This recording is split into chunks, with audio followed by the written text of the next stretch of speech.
and in sports versus the board offering a private vehicle and potentially an unchecked parent as a driver for a board-approved trip. So with those concerns, the committee was not recommending this policy to come forward to the board for adoption, but please, each of you, please review the policy. That was for board members' opinions. And if you have any, further questions on it, you can contact me, any member of the committee, and certainly Mr. Markarian to discuss any concerns you have on it.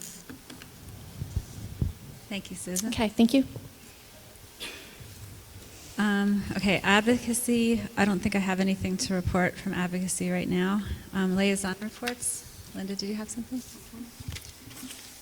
Okay, let me get. The Municipal Alliance met on March 10th. No, excuse me. They met on March 4th, last Tuesday. And I have some items from that meeting. The American Drug and Alcohol Survey was administered at Ridge on February 12th and at William Annan on February 25th. And they said that the response rate was very good at both schools. Results will be available by early summer. The Pills to Heroin presentation is scheduled for this Thursday, March 13th at 7 p.m. here in the Ridge Pack. A documentary will be shown, followed by a panel discussion and a question-answer session. The Safe Communities Coalition, which is one of the sponsors, is holding a raffle for a $50 gift card as well, and I encourage everyone to attend. Another topic that came up at the Municipal Alliance meeting was the Safe Homes program. Carol Spina, who's a local Basking Ridge parent, was at the meeting, and she said that she and another parent are planning to start a parent group to combat underage drinking and drug use in town. Their first meeting was scheduled for last Friday.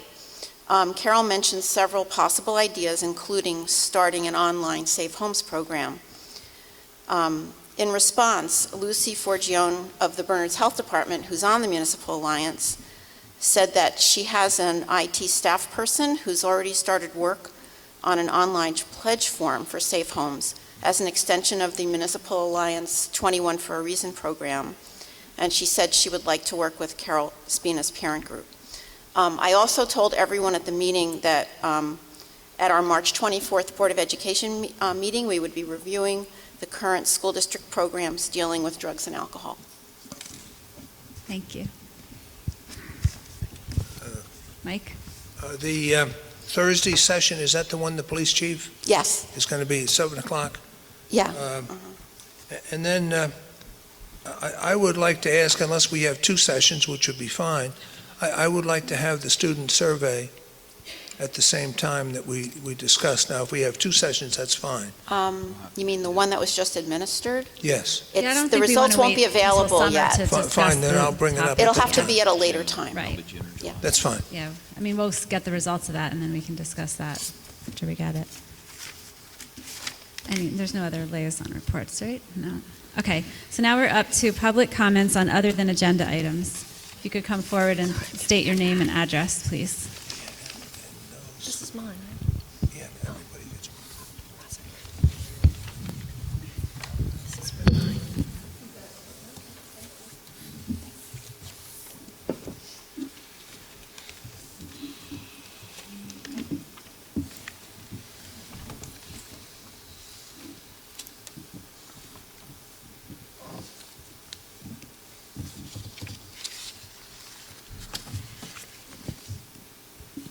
Hello, my name is Laura Begg, and I live at 15 Pitney Court.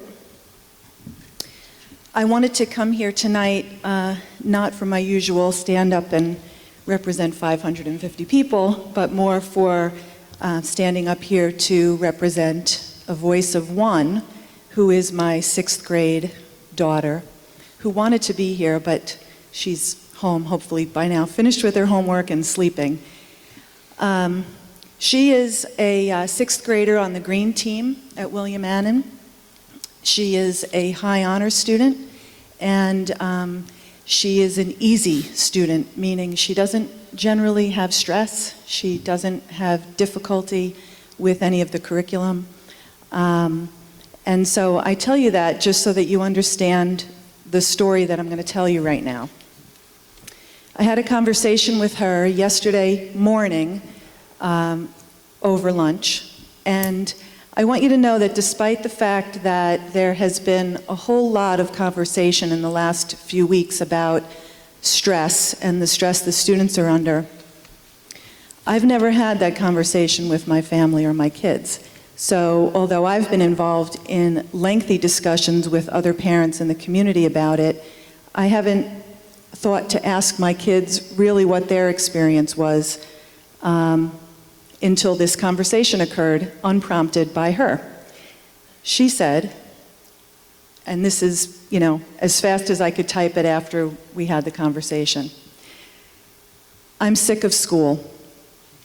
I really hate that tomorrow is Monday. Mondays are the worst days, and I hate the fact that I have to go to school." I said, "Which part?" And her response was William Annan. "Why?" I said. "What about William Annan is the problem?" "There is no opportunity there," she said. "They don't let you do anything fun. It's all serious work all the time, and everything is always the same.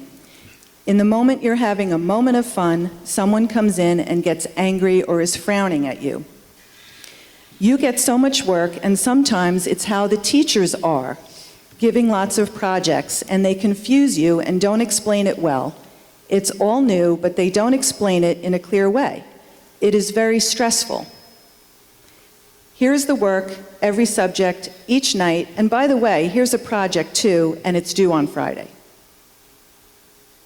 "How does this make you feel?" I asked. "Stressed," was her answer.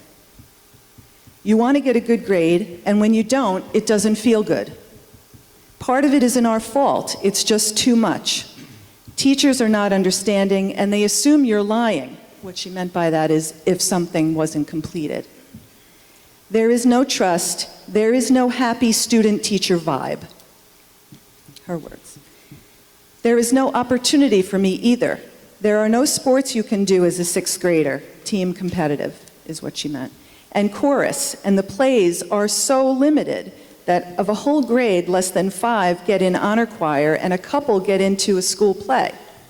I will add, my words, that many kids in honor choir and also in the plays in elementary school are immediately shut out of opportunities because of this very narrow selection process for activities at the middle school." Her words now, "There is no empowerment for a kid." She went on and wasn't without offering a solution. "In the beginning of the year, my homeroom teacher said that she understood that school was important, but that she knew we had other interests after school, etc. So she said she was going to give us 3 cards per quarter that would be a pass, an I need more time for this type of thing. It seemed like she got it. However, she never did that. I think that every teacher should do that. They just don't know about the stress they're creating. It would be awesome if we had a free period, a flex period." Her friend at another school has that, so she's aware of that. "Where we could do homework, anything. No one can just work the whole time. The only break you get is lunch and gym. Study hall you can't eat, and there are rules, so you only get lunch 3 days a week, and then there are rules there. You can't do anything after the whistle blows. You can't move or talk. You can't even leave the cafeteria if there is a crumb on your table. We need a break." That was the end of our conversation, except the part where I said, "Do you mind if I share that?" And she said, "Could I go to the meeting?" And I said, "It depends on your homework." I just want to add that I also have a 7th grade daughter, and this is just 1 or 2 more sentences. And my 7th grade daughter said that she last Friday had 4 tests: social studies, math, Italian, and science. These were more than 50 points each. She is also on the green team, but in 7th grade. And she says that none of the teams consider the homework load when giving out assignments. So I would just like the takeaway to be for the board and for the administration that the more and more rigor we add to this curriculum and the more involved the testing schedule becomes, the greater the serious and negative impact to our children. And I hope that I illustrated that clearly with my conversation with my daughter. And I would respectfully like to request that you please take a look at the issue of stress more seriously, as well as improve the environment at WAMS, and come up with actionable items toward that end in the immediate time frame. Thank you very much.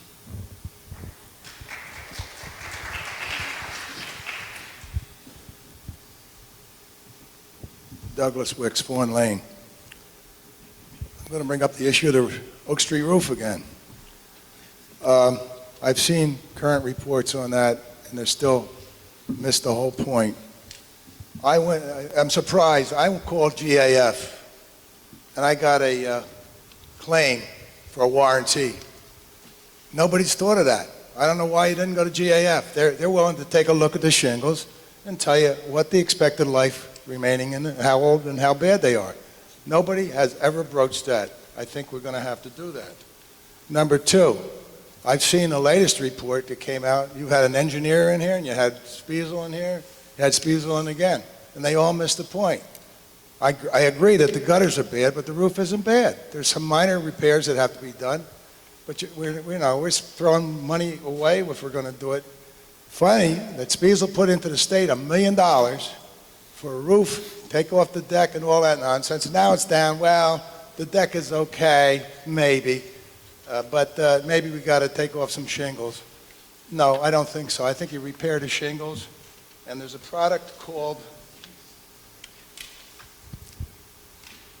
Gypsum Concrete Patch. It's made by U.S. Gypsum. It's called Pyrofill. All those little nicks and holes on the roof, on the underside of the deck, could be patched with that, just like a plaster. I don't know why we're trying to take the deck apart. Another thing that's bothered me greatly is this $30,000 per room ventilation system. If you sit down and you do the calculations, it comes out to $30,000 a room. I got on the internet and I looked up, there's a place that does air quality, and instead of $1 million a room, it comes down to like $100,000 a room. I'm going to send you the PowerPoint on that company out there. I think you ought to have them take a look before we throw $5 or $6 million down the drain on a system that is skeptical at best. The roof, and why don't you hire a better consultant for the roof? I mean, I used to work for ARM. I'll recommend them. I talked to them today. They agree that, I agree the gutters are bad, but part of that is bad maintenance. I mean, one of the guys said the drains don't drain. The water's running over the edge. Well, you've got to maintain this building, and the pipes in the ground are bad.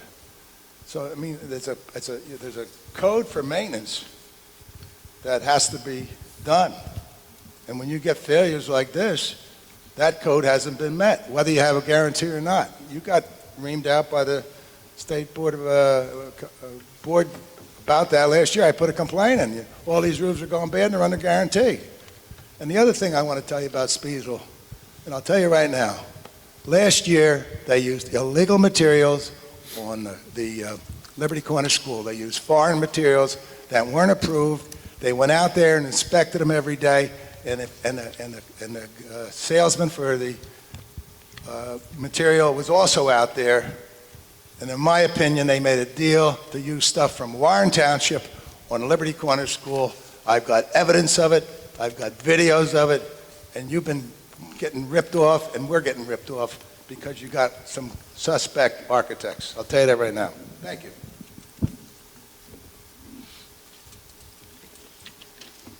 I'm meeting with the Attorney General at the end of the month.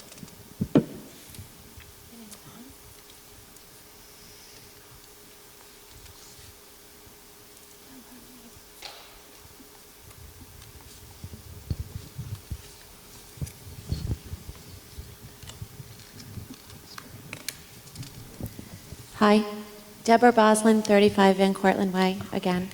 I was just going to ask a question about the preliminary budget that was given to us at the last meeting. Under capital projects, there's a project called the WAMS Foods Room renovation for $400,000. To me, that seems like an extraordinary number, especially when our budget is so tight and we have all these park issues that we have to deal with. And it's my understanding that it's one classroom with 5 stoves in a cycle class. So the 7th graders cycle through it for 6 weeks, and some 8th graders use the room as an elective. So it's non-academic, non-essential, and we're spending $400,000 on it. Thank you.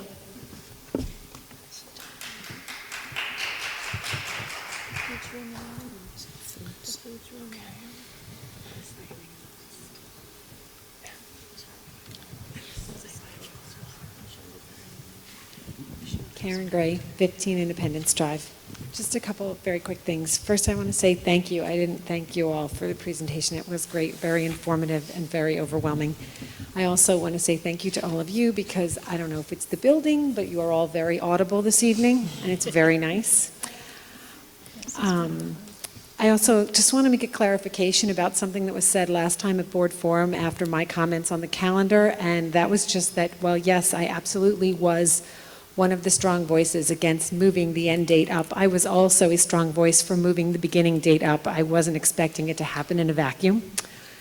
And lastly, I want to piggyback on the prior speaker, the 2 prior speakers, Laura, and just say that it is really sad that over at William Annan, we have the only building that I'm aware of in the district where the students are made to wipe up and sweep up after themselves in the cafeteria. None of the elementaries required, and I'm not aware that Ridge requires it either, but it makes for an incredibly stressful situation over there when you have the typical middle school power struggle, shall we say, where you have the ones who come in, like, I'm never sweeping, and then you have the pleasers who just sweep every day, even when they have study hall and they only have 20 minutes of lunch. They're the ones sweeping, and they're the ones running over to the wall to grab the wipes out.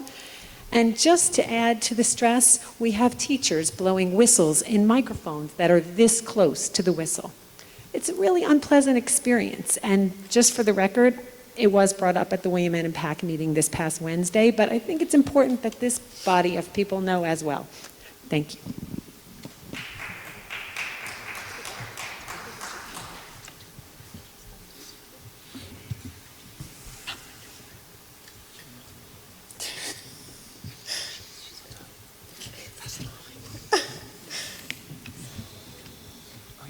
Jeff Boslin, 35 N Cortlandt Way. Sorry, my second follow-up from 2 weeks ago on the turf fields. I brought it up in terms of the useful life being past due and the technology being much better. And I probably didn't talk enough about safety issues. I can tell you on the girls lacrosse team in 2 seasons, 4 cases of severe shin splints, 6 hip injuries, and at least 2 back injuries. That field is very hard. It is installed in 2003, so it's in its 12th season, meant to be there for 8 to 10. Bev, I think you mentioned the cost at $500,000. Someone in the audience called Field Turf because they put it in originally. They don't need to do all the studies and testing again. They can do it for about $390,000, which is much cheaper than $500,000. You also talked about the user fees being not effectively somewhat de minimis and not worth that much. They're $30,000 a year currently. So over 10 years, that would be $300,000, which almost pays for the field. The bottom line is that field is way past due for replacement.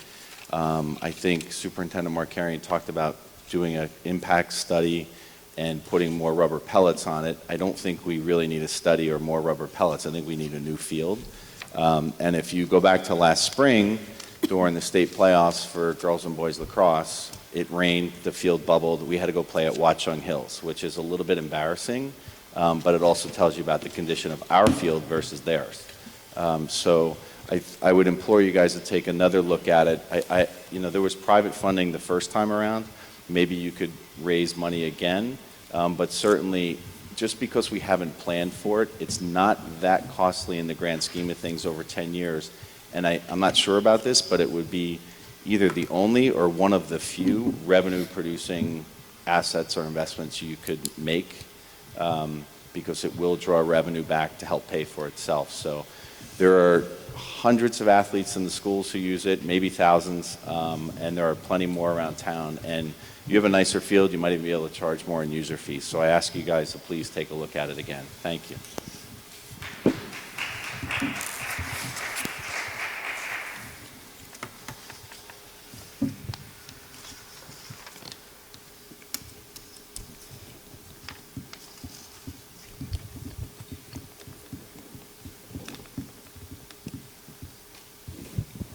Ken Swan, 60 Linden Drive. I hate math. You ever heard someone say that? Typically it's followed by, well, I'm just not good at it. At least that's what I hear from some of the student athletes that I take care of, who are not of note from this district.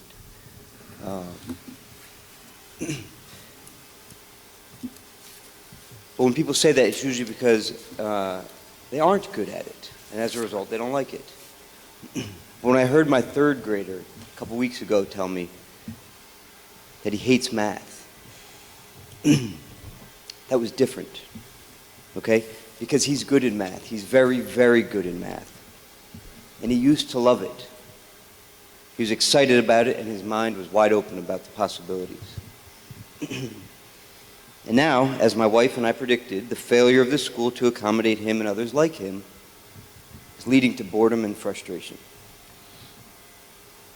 The tortuous repetition and seemingly intentional barriers to his progress have led to this: I hate math. I cringed when I heard this, and I hope you do too. We're losing this child and many others like him with this curriculum and this teaching strategy. I implore the district to do more for these kids. For the new board members, welcome aboard. We appreciate your time and your efforts. Please listen. Our curriculum, at the elementary level at least, especially as it pertains to math, is not meeting the needs of the kids desperately asking for more. Their stress is that they are wasting their time. They tell us that. The merits and cost effectiveness of a gifted and talented program can and should be debated, and we anxiously look forward to Mr. Siat's presentation in the spring. But just to reiterate how this all started, at least for the new board members, the problem was not that we didn't have a gifted and talented program. The problem was that the needs of the brighter kids in the classes, particularly as it pertains to math, were not being met.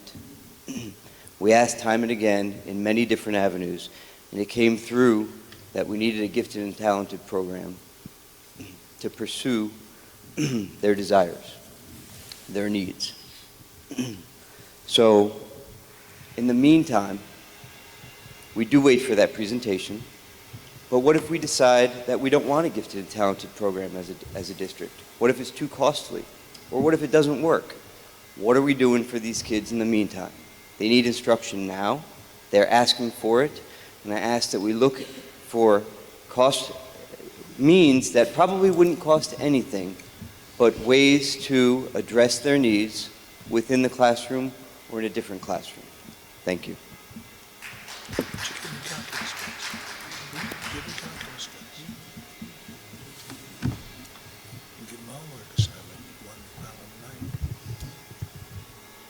It's done.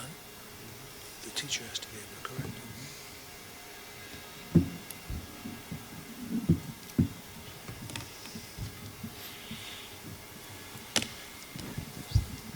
Cho Shear, 16 Tall Timber Lane. I actually wasn't planning on coming up and speaking today. Probably would have dressed up a little bit more. But I wanted to give the board another perspective on the whole stress issue that has been brought up a few times this evening. Can you hear me better? So I have two children, one in 5th grade and a sophomore at Ridge. And I know that a lot of these parents have talked about stress and their children's level of stress and all of the testing. I wanted to offer another perspective, which is that I don't feel that my children have the same level of stress that I think some of these other parents are talking about.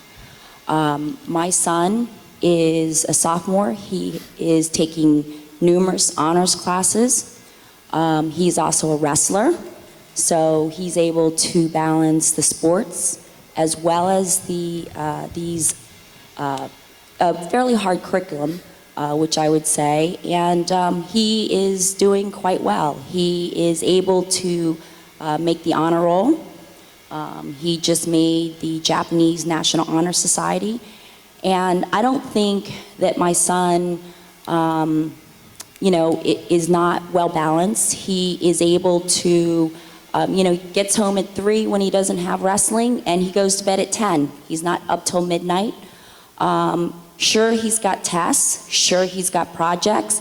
And again, he is able to participate in sports, and he, goes to weight training. He goes to parties on the weekends, and yet he's able to maintain these grades. So my daughter, a 5th grader, is a dancer. She's a competitive gymnast, goes to the gym 14 hours a week, and is still able to maintain, again, a good grade average.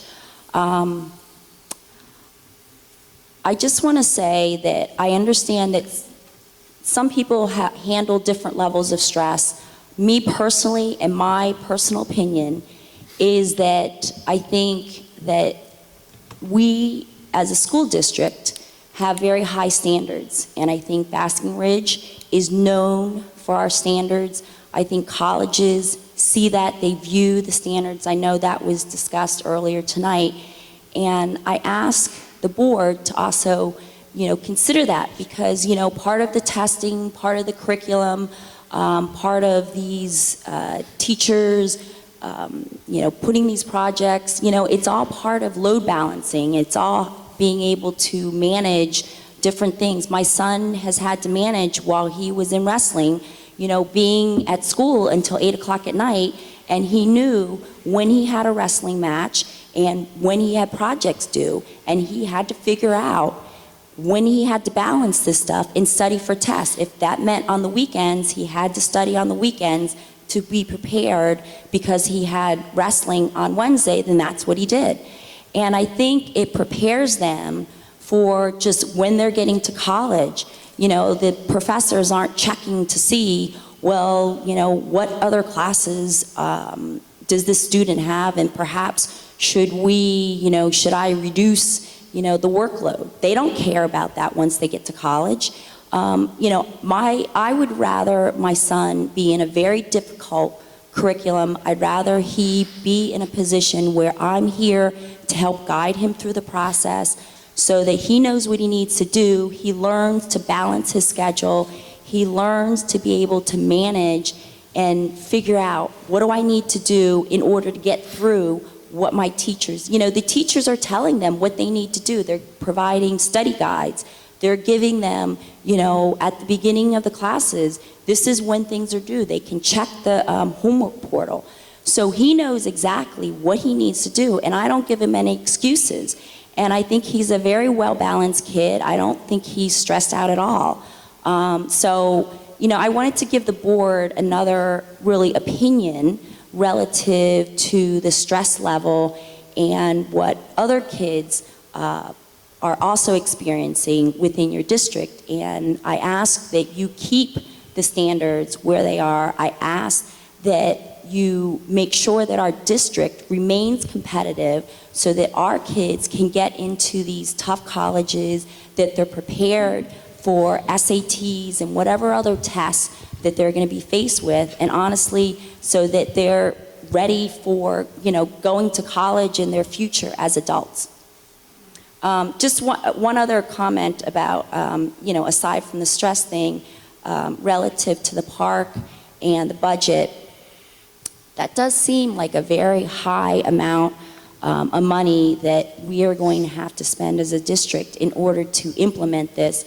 And I think somebody mentioned it, but maybe in a different way. So I just wanted to reiterate, for the $900,000 or close to $1 million that we're going to be spending in order to support the park testing, what are we losing? It would be good for us to understand what does that mean to us in terms of what things are you not able to fund or do, whether it means teachers, programs, or whatever. It would be good for us to understand what are the consequences of having to support the state initiative. Thank you.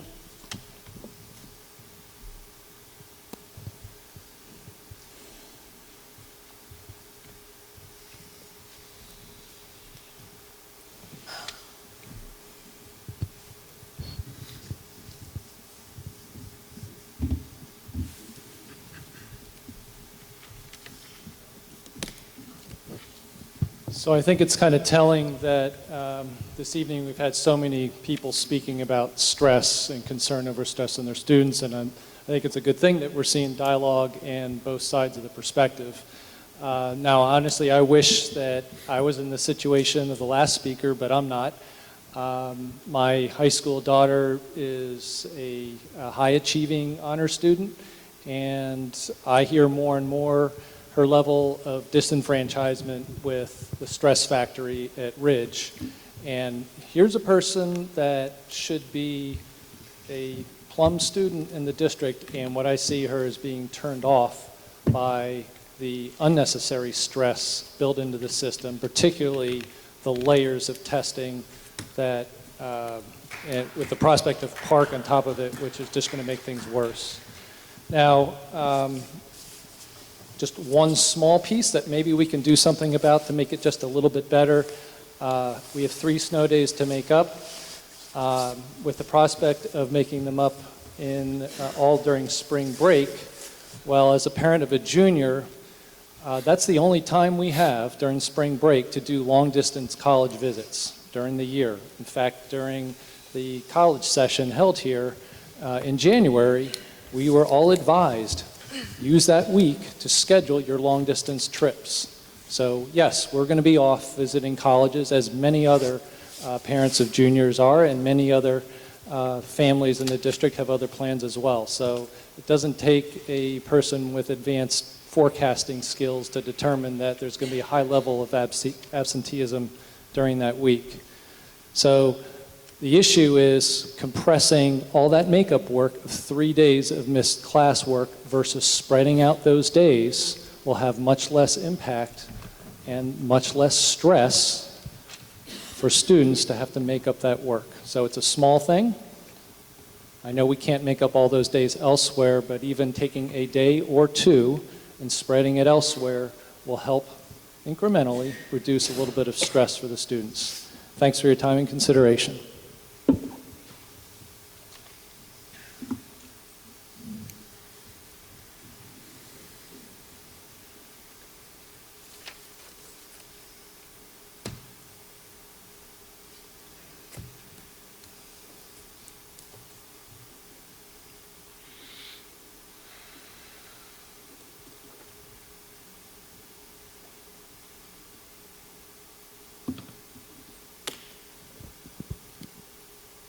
Hi, can you hear me okay?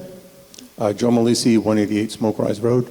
I just wanted to piggyback on the previous gentleman's comments regarding the excess snow days. I've had some email correspondence with one of the board members.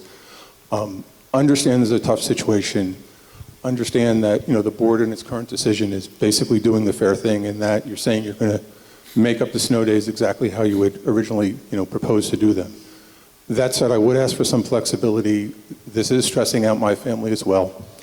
And I think there's 2 days. There's the in-service day, which I understand would have to be, you know, requested to be, requested of the union with the teachers to use that day. There's also, I believe it's April 18th, if I recall, which is the Good Friday day. If we could find a way to use those 2 days, instead of making up all 3 of the days in spring break, and leave us with just 1 day to make up in spring break instead of 3, I think that would potentially be more beneficial to many of the families who already have plans during the spring break, but may likely not have plans on April 18th or May 23rd. Thank you.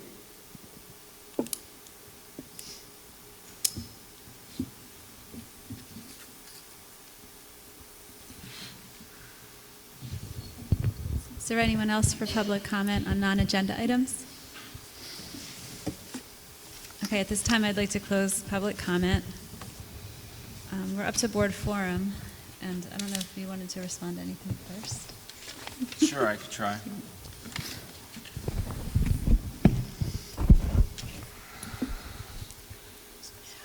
Okay.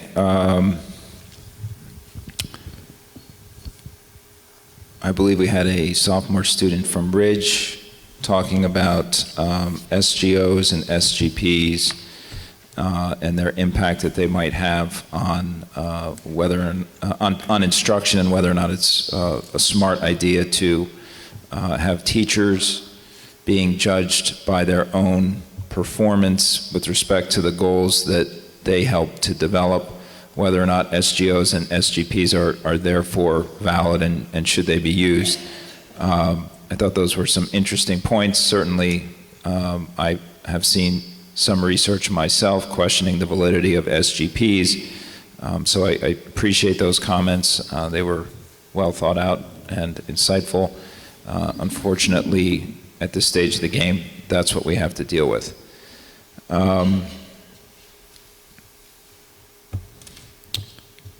The question about Park and a cutoff to pass in terms of what it would take to graduate, is there any idea at this time? We don't have any idea.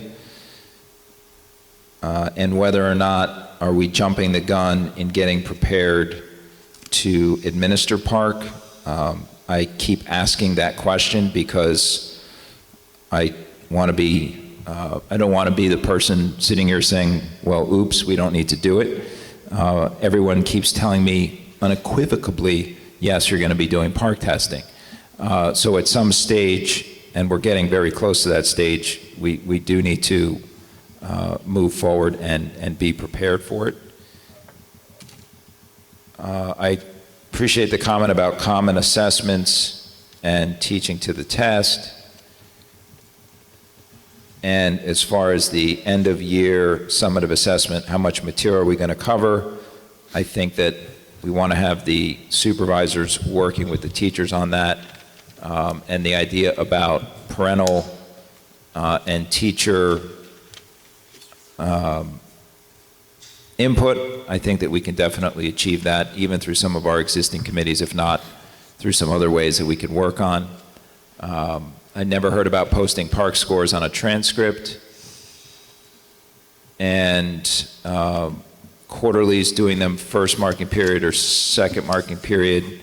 I think for now, the direction that I would suggest is that we deal with Park however we have to deal with it first and minimize the disruptions to the schedule first. As far as bandwidth goes, short-term bandwidth, we're actually, a lot of our bandwidth investments are really for maintaining our daily needs, actually. And that's part of what also makes it a little bit hard to tease out what does Park actually cost, because some of the things that we do, including bandwidth upgrades, are just to meet the immediate needs of our students on a daily basis. The bandwidth that is necessary actually for the testing itself is managed a little bit by downloading the test first to the district, and therefore we need to use a lot less bandwidth when we're actually administering the test. So I think for the administration's sake of it, we're going to be fine really with the bandwidth that we kind of needed anyway.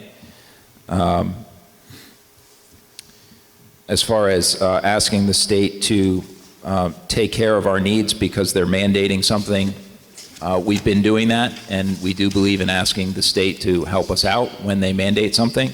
And I know that we've been working on trying to get the word to those that might theoretically have some influence on that issue.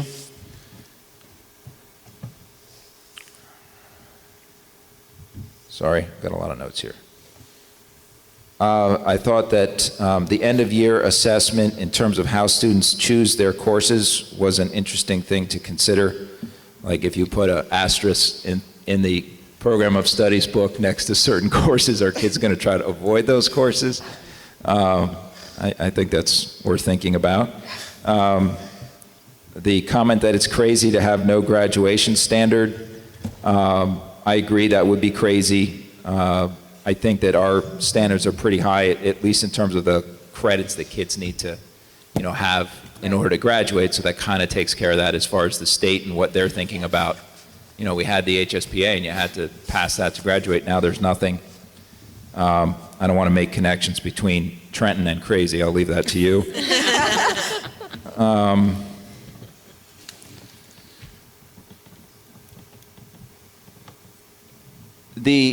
There was a lot of comments about stress and testing and learning. To steal a line from Mr. Byrne, it's a complicated issue. We look at tests and we learn a lot by what we see on the test. And we also can't expect that every student, maybe even a majority of students, are intrinsically motivated to learn and study and become educated. Sometimes when you're a teacher, you realize pretty quickly that despite how creative and motivational you might try to be, many students in your class are going to be less responsive or less than the response that you might like if you don't have a way of holding them accountable for demonstrating that they understand what it is that you're trying to teach. And so that requires oftentimes some type of assessment or project or product that the students need to produce. And I think that even in our own experiences, we can look back on when we were expected to know material for an assessment, we probably worked harder to know the material. So I think that when we talk about stress and how much assessing we do, we need to balance a lot of factors. So I would just ask people to be thoughtful about that. As far as the comments in terms of, well, where might we do end-of-year assessments and certain courses, as far as AP exam or AP type classes go, that's exactly the reason why I've asked Brian to work with the supervisors on thinking about the courses where those types of end-of-year assessments might make the most sense, since I agree that AP exams in particular would kind of seem to take care of that issue for an AP course. So maybe that would encourage people to take AP courses, if it's not too stressful.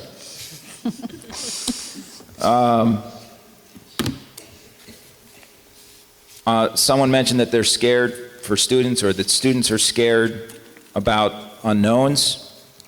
Unknowns scare me too, so hopefully we can try to figure them out and get them disclosed to kids to try not to have them be as scared. One resource that I mentioned was that you can actually have kids start doing items from the park online website. And I have been told, we'll see if this plays out, that they're actually going to have complete practice tests in the spring. That'll be interesting. How are we fitting park in? Adding to the pile, adding stress, it's going to be a challenge. We have to find a way at this stage of the game. Someone asked if we can just say no, what are the consequences? At this stage of the game, I wouldn't really recommend that we just say no. That's a slogan for something else. But I know that in the past, the state has suggested that their way of responding to people that don't do what they want them to do is to remove state aid, which you might think isn't that much, but there's a lot of aid that you don't necessarily see reported in our budget presentations when it comes to pension contributions. So it's actually a lot of money when you factor that in.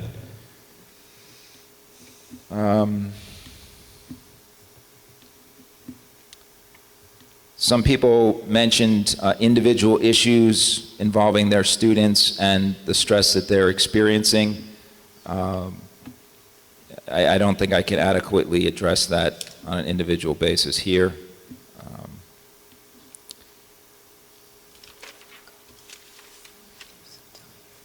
I feel like I'm missing a page.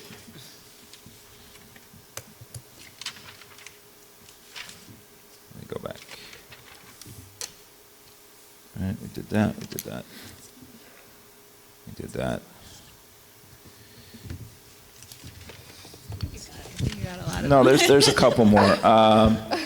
Quarterlies, different teachers, teaching differently, topics that they teach, don't want to create a robot. I agree that we don't want to create robots. And interestingly, this idea of common assessment, I don't want to get overly hung up on it. I mean, it certainly does have implications, but even right now, teachers do give assessments that have a lot in common. So there's assessments that have a lot in common, and then there's assessments that are 100% in common.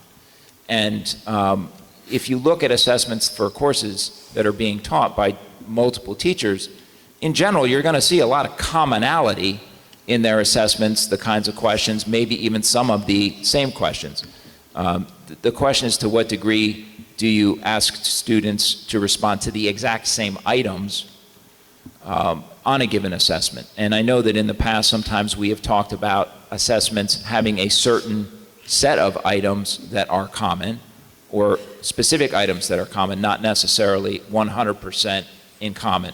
Because I agree, I don't want to have teachers be robots, and you don't want teachers to feel like they have to be robots, because you don't want to take away their love and passion for teaching, which they really transmit to the kids and inspire the kids to have the same excitement and passion. So I agree with the robot issue, and I certainly would want to be sensitive to that if I were a department supervisor working with teachers. Did you hear that? Okay, last page. A couple people brought up the issue of the snow days. I think at this stage, that's not an issue that I would recommend changing. We've been pretty clear with folks about where we'd have to make up the snow days. It's really unfortunate. I've sent communication to the whole community about which days we were using to make up the snow days. That may have affected what a lot of people have planned, or plans that they may have adjusted to come back out now and say we're going to do something different. I think would make these meetings less than pleasant. So I wouldn't recommend doing that. Some comments were made with regard to project work and costs. I can say that I certainly hope that we can work forward in achieving specifications that would do things well at the lowest possible cost. As far as any wrongdoing is concerned, I would certainly trust the Attorney General to deal responsibly with that.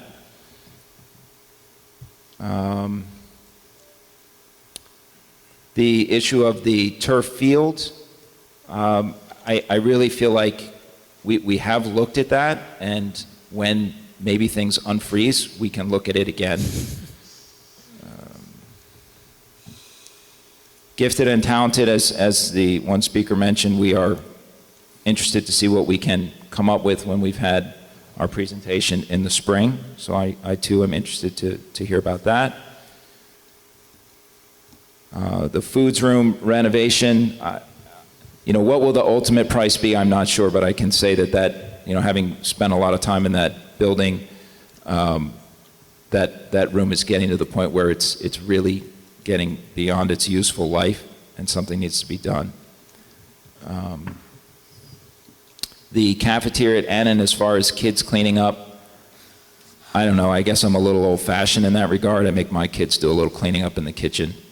And the whistles at lunch, I know that some people don't like the whistles at lunch, but if you've ever tried to manage a room full of 400 middle schoolers, you can understand why.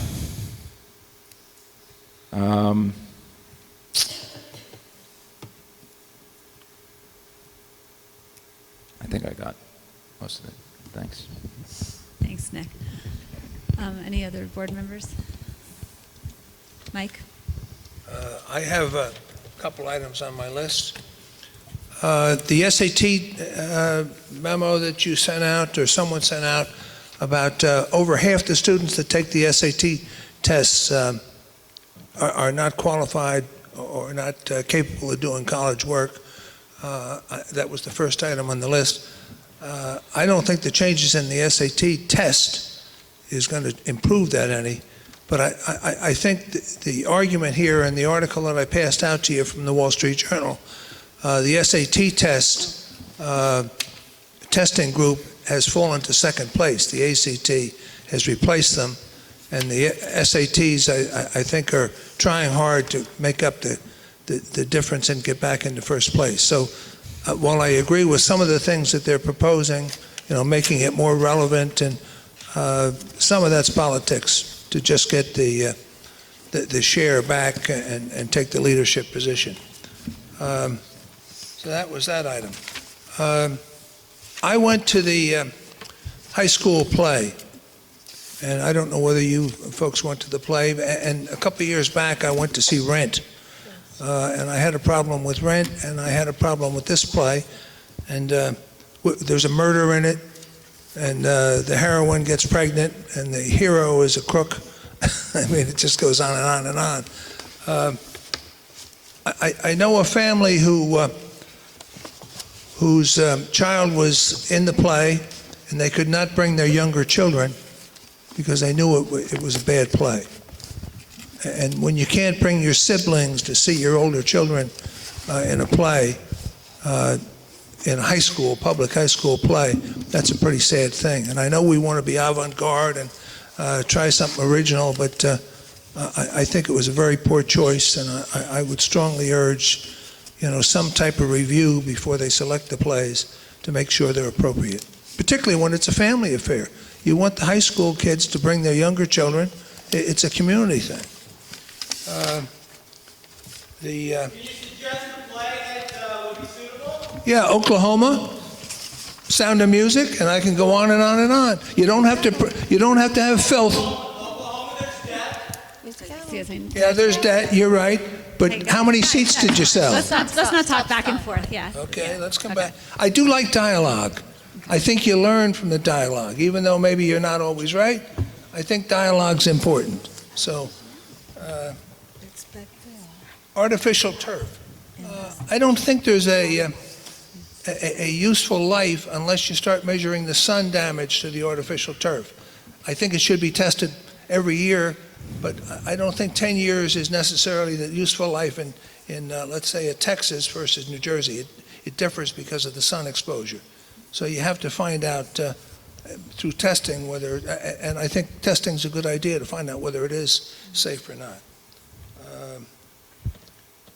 The cost of the park programs and things, maybe we ought to write a letter, at least from the district, saying that, making a recommendation that it does seem to be an imposition on us, and it is going to detract, no matter what you say, it's going to detract from the education here in town because we have to pay for this equipment, et cetera. Snow days, 14-15, school year 14-15, maybe we can be a little smarter and anticipate some snow days. Stress, that varies by individual, very tough thing. To get through college, I had to take roughly 180 credits. Most people take, 128, 130. But I had a program that I had to take more credits. Take two people that are equally talented and of equal ability. If one works harder than the other, they're going to do better in whatever you're doing, whether it's music or sports or athletics. So, and I don't think it's proper to stress yourself beyond where you're comfortable, but by the same token, the one that is willing and comfortable stressing themselves are going to outperform in that, not maybe be more successful, but are going to outperform the other individual because they're putting in more time. Complicated, very complicated issue. And I think it's worthwhile, spending some time, I don't know, not at the school board meeting, but I think getting discussion groups and talking about it, because there's a lot to learn about, how we handle stress. And as an adult, my gosh, I know people that can't handle it at all, and I know people that, thrive on it. So, some of that is a very personal, and we're not all the same.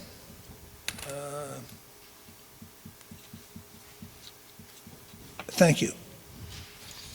Elaine? Yeah, I just wanted to say a couple things. First, with respect to the park testing, I think we're all frustrated. It's a big expense, and I don't see how you can avoid a state mandate. We have to do it. And I think what we heard tonight was our best efforts, our district's best efforts in making it as comfortable as it can be and as useful as it can be, because there is some usefulness to testing our students and seeing where they are.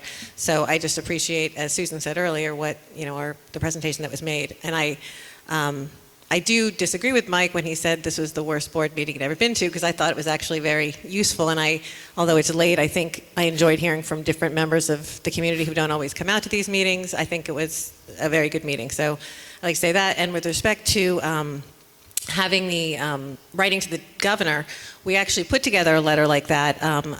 We spoke about it at one of our, I guess, a few board meetings ago. And Mike, if you haven't had a copy and send it off on your own, that would be great, because I think what it did say was the governor's giving us, and the state, not necessarily the governor, but the state's giving us way too many unfunded mandates, and we can't afford it. And in that vein, as you saw in the slide, how much we have to spend to get up to speed on park testing is a lot. And the reason it's a lot, because a lot of other districts already have technology in place that we never had, because we've always run a very lean budget. So they already have laptops everywhere else. Some kids have a laptop when they go to high school. They get their own laptop. We don't.